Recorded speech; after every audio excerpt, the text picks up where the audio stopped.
ýagdaýynda vesile tutmaklyga yarayan bolsa, ol zat iki mahalle araz bolsun bilmeýän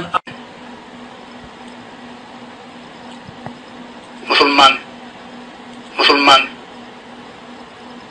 işte gelecektir. Musulman bendani ön son bir işte.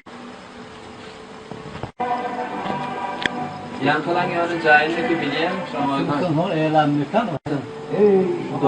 Bitmeyelim mi? Tabiat. İran İslam Cumhuriyeti müdürlüğü karşın berkarar. Hayır. Sağ ol. Bunu koy istiyorum. Kapı Ahmet'e de.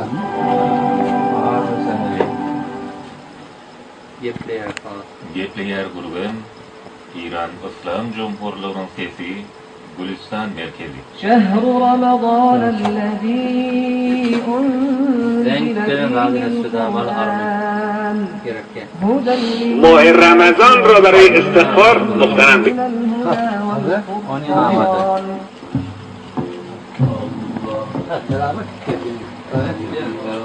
Hey, talabat şu selamu aleyküm öyle nedir ha?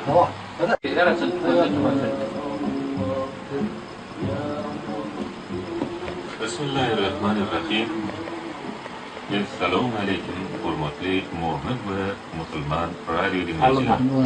Her yerde bolsaňyz da size can sağlyk arzu etýäris. Mübarek Ramazan aýynda edýän tagat ibadatlaryňyz hak berdi. Ibrahim suresiniň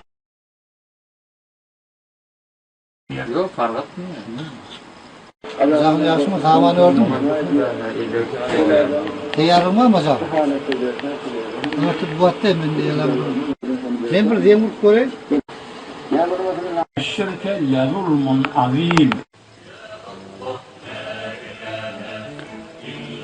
Büyük Tanrı'ymız bilen ortaklaştır. Şiatka her kimde şiatka bağ olsa uyuşman kâfir.